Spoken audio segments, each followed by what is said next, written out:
네, 이 시각 놓치지 말아야 될 이슈, 종목에 대해서 짚어보면서 콕 집어서 이야기 나눠보겠습니다. 이항영의 딱 이거, 오늘도 MTN 이항영 위원과 함께합니다. 어서 오세요. 자, 오늘 저희가 이야기 나눠볼 주제에 전쟁이란 단어가 들어간다고 들었어요. 네. 어떤 내용입니까? 약간 말 자체가 단어가 좀 무섭긴 한데요. 네. 뭐 요즘 통화전쟁, 뭐 환율전쟁, 뭐 여러 가지 얘기하는데요. 오늘 본격적으로 환율전쟁에 대해서 한번 얘기 한번 풀어보죠. 네, 알겠습니다. 오늘 가장 중요한 이슈 중에 하나기도 한데요. 어제 호주 측에서 또 참전 의사를 밝혔어요. 네. 기준금리 인하를 또다시 한번 했다라는 소식이 전해지는데 갑자기 왜 한 건지가 좀 궁금해져요. 네, 이렇게 보셔야 되겠죠. 얘기하셨던 대로 호주가요. 어저께 25bp를 내리면서요. 2.25%로 기준금리를 내렸습니다. 네. 이거는 19개월 만인가요? 내린 거고요. 사상 최저 수준으로 이제 호주의 금리를 내렸다고 보셔야 되겠습니다. 잘 아시다시피 호주도 뭐 큰 제조업 있는 나라가 아닙니다. 대부분 철강석이라든가 여타, 광산 통해서 또 원자재를 많이 수출하는 나라인데요. 네. 원자재 가격이 폭락하지 않았습니까? 네. 그러다 보니까 재정 상황, 호주의 어떤 경제 상황이 좋지 않겠죠? 그러니까 뭔가 지금 금리 인하를 통해서 자기네 나라의 경제, 가격 경쟁력이라든가 이런 것들을 올리고자 하는 노력이고요. 그런 것들이 여전히 호주의 그 압력으로, 금리 인하에 대한 압력으로 작용했다라고 이렇게 간단히 이해하시면 되겠죠. 네, 근데 뭐 최근 들어서 이 금리를 낮춘다던가 이런 통화책을 내놓고 있는 게 사실 호주만이 아니에요. 각국에서 들려오는데 왜 굳이 호주에 이렇게 초점을 맞추는 걸까요? 아마 두 가지 요인이 있겠는데요. 네. 과거 경험상으로 보면은요, 호주 금리랑 우리 금리는 거의 같은 선상으로 움직였던 기억이 있습니다. 네. 그렇기 때문에 호주가 우리랑 좀 1시간밖에 차이 안 나지만 거리는 멀지만 1시간밖에 차이 안 나잖아요. 그러니까 네. 같은 시간대에 있다는 측면도 있겠고요. 일단 그런 흐름에서 좀 주목거리였다라고 보셔야 되겠는데요. 실제로 보면 화면 하나 보시겠는데요. 네.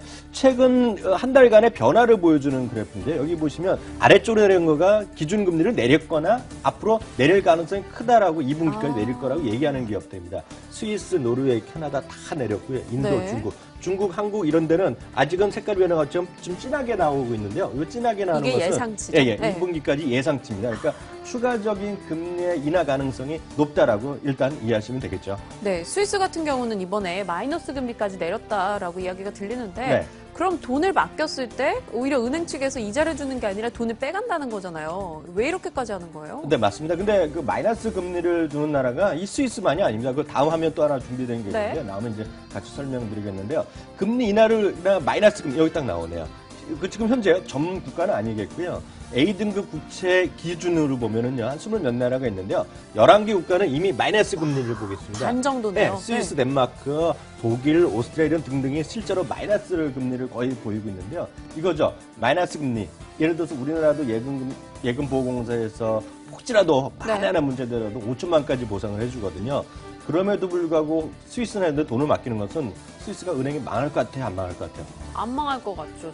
좀 금고 역할을 하는 곳이잖아요. 그러니까 네. 혹시라도 내 돈을 마이너스 금리, 그러니까 오히려 사용료를 내는 거죠. 네. 은행 사용료를 내더라도 결정적으로 보면 나중에 돈을 찾을 때 보면 스위스 화폐 가치가 올라가면 그만큼 보완이 되잖아요. 네. 그러니까 마이너스 금리에도 불구하고 돈을 맡기는 그런 나라라든가 그런 은행이 있다는 것이 분명히 엄연한 현실이다. 이렇게 이해하시면 되겠죠. 네, 그리고 뭐 수출 경쟁력에 대한 이런 우려도 있는 것 같고요. 그렇다면 이렇게 스위스라던가 각국에서 이런 움직임을 보인다는 게 결국 우리나라로도 좀 영향이 있지 않을까 싶어요. 한 석 달 정도 동결을 했는데 인하 압박 좀 더 거세지겠네요. 네, 맞습니다. 우리나라도 지금 최근 한 3개월 동안 작년에 2번 금리를 인하했는데요. 최근에 한 3개월 동안 금리는 안 했어요. 근데 기억하신 분 계시겠지만 1월 달에 대통령께서 연도 기자회견 하셨잖아요. 그때 이제 뭐라고 대통령께서 얘기했냐면은 금리 인하에 대한 강력한 시사를 했거든요. 그럼에도 불구하고 물론 금통위는 이제 독립기관이지만 금통위는 금리를 동결로 반응을 했어요. 물론 그 직전에 나왔던 전문가들의 의견도 95% 정도는 금리 동결을 얘기하긴 했었는데 네. 2월에는 2월 17일 날 이번에 금통위가 열리거든요. 네. 이건 좀 다른 스토리가 가능할 것 같습니다. 왜냐하면 한 달 전과 지금까지 많이 글로벌 금융상이 많이 바뀌었다라고 이해하셔야 될 것 같고요. 네. 특히 이제 미국의 시간이 뭐 맞는 건 아니지만요. 미국의 IB라든가 미국의 언론에서는요.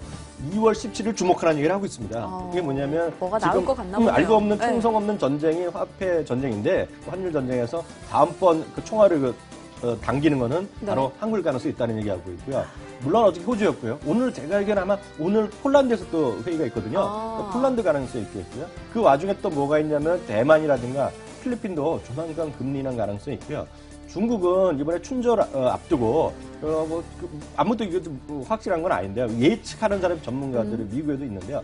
지준율 인하가 좀 한번 발표되지 않을까. 뭐 이런 얘기가 있거든요. 그러니까 네. 지금 모든 어떤 추세 이런 것들이 뭔가 그쪽으로 흘러가고 있는 것만은 맞다. 이렇게 얘기하시면 되겠습니다. 네, 그래서 그런지 방금 나왔었죠. 이주연 총재 얼굴 좀 고민이 깊어 보입니다. 네네. 사실 금리를 내리기도 안 내리기도 좀 애매한 게 만약에 금리를 안 내렸을 때는 또 수출 경쟁력에 대한 우려가 있고요. 금리를 내렸을 때는 가계부채 우려가 또 따라오고 있어요. 네. 위원님은 어떠세요? 뭐 조금이라도 좀 금리 인하, 인상 어느 쪽에 가까우십니까?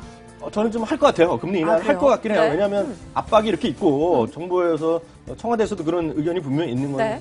사실인데요. 문제는 이런 것들이 효과가 경제적인 효과, 이런 정책적인 효과가 정말 기업들의 수익, 그리고 주시장의 긍정적일까 얘기에 대해서는 수많은 시나리오가 있기 때문에 네. 이렇게 만만해 보이지는 않습니다. 예를 들어서 정말 금리 인하가 되면은요. 기업들의 가격 채산성, 수출 가격 채산성에 도움이 되고 영업이익의 증가 분명히 있습니다. 바로 그런 것 때문에 일부 제가 지난주부터 말씀드렸다시피 미국 일부 언론이나 이런 쪽에서 네. 기관에서 조선주의 강한 반등을 얘기하고 있거든요. 네. 실제 좀 이루어지고 있습니다. 대한민국 주식시장에서. 맞아요. 다만 이런 것들이 추세적으로 이어질지에 대해서는 약간의 회의적인 시각도 있습니다. 왜냐하면 미국 달러만 보면 미국 달러를 갖고 있는 입장에서 보면 앉아서 손해볼 수 있거든요. 네.